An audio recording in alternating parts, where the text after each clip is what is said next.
Hello, and thank you for joining me in Annie Stories. In the next several clips, I will be reading tales of Japanese origin that had been retold by Teresa Pierce Williston. Without further ado, let us begin our journey of Japanese tales. The Woodcutter's Sake. The sun was just rising behind the hills. The great pine trees showed each black needle against the rosy clouds of sunrise. The stones along the pathway looked orange in the sunshine and purple in the shadow. The dew-wet breeze blew sweet and fresh over the rice fields. A poor woodcutter was toiling up the mountainside. Every morning, almost before the sun was up, he might be seen climbing to the wooded top of the mountain.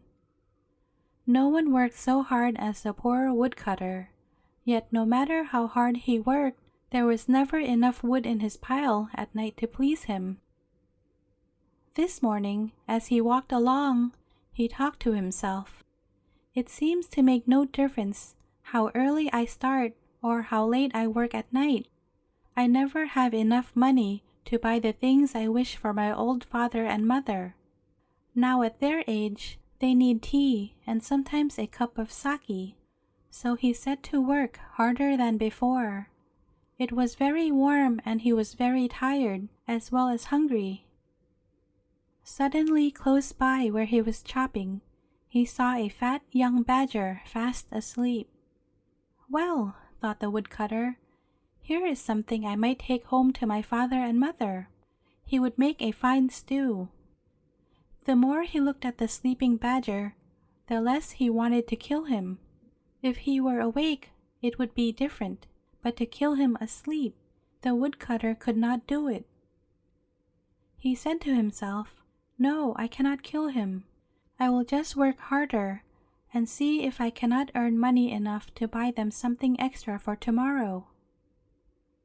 Just then, the badger stood up. He did not run away as you might expect. He stood looking at the man. It almost seemed as though he smiled. The woodcutter stared at him with his mouth open. You do not expect the badger you were just going to kill to stand and smile at you.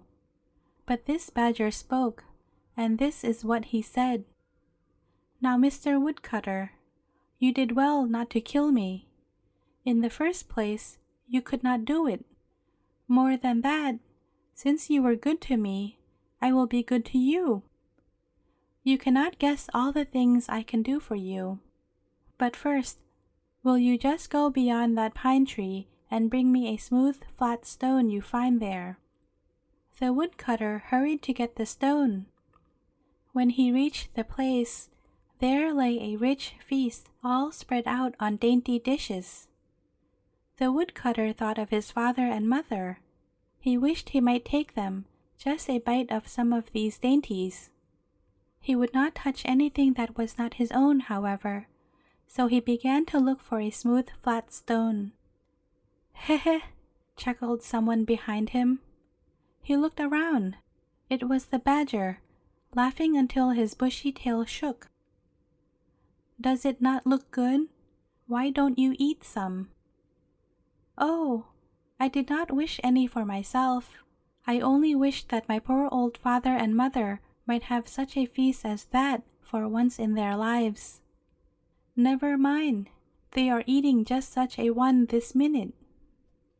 The woodcutter stared. "Why, we have only rice and water in the house," he said.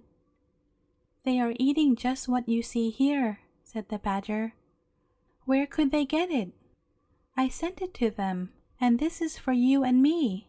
So sit down quickly, for I am very hungry." They sat down and ate, now dango, or dumpling, now gosen, or boiled rice, then eggplant, sake, cakes, and fruits until the woodcutter could eat no more. The badger looked like a round fat dumpling himself. He was so full. Rap-a-tap, rap-a-tap, rap-a-tap, rap. Rub-a-dub, rub-a-dub, rub-a-dub, rap. It sounded like the music of the drum beating for the soldiers. Fanta-ra-ra-ra, Fanta-ra-ra. This was the music for the dances. Rulo, relo, rulio, relo. It was the wailing of the sad, sweet samisen. Where did it all come from? The woodcutter was looking everywhere but the right place. Where does all this sweet music come from? He asked the badger. Then he saw.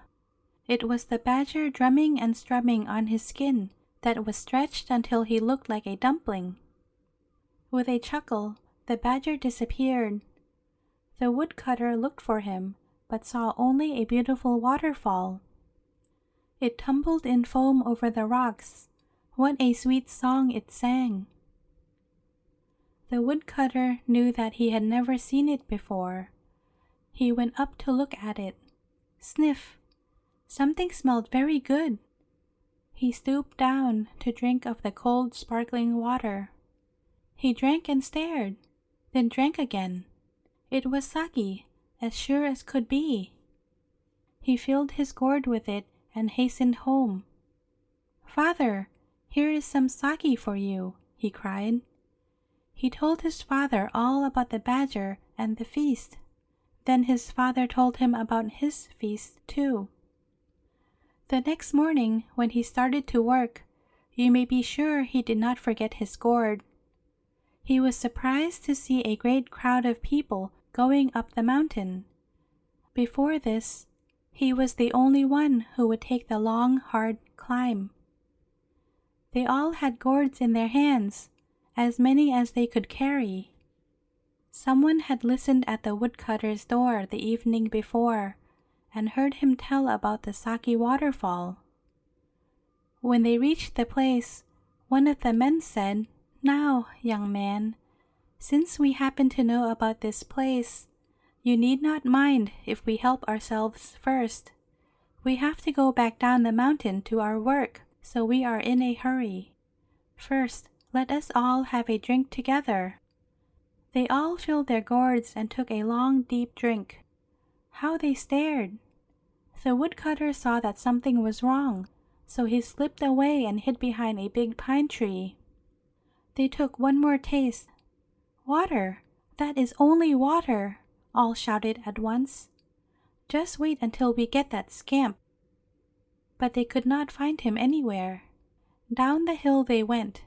They were angry to think of that long walk for nothing. When they were gone, the woodcutter slipped out and tasted the water again. It was sake, just as before. After that, whenever the poor woodcutter went there for a drink, or to fill the gourd for his father, the water tasted like the richest sake, but for others, it was only water. The end. I hope you enjoyed this tale and stay tuned for a new story tomorrow. Thank you so much for giving my small channel a chance to entertain you. I am really grateful for that. Goodbye for now and see you in my next video.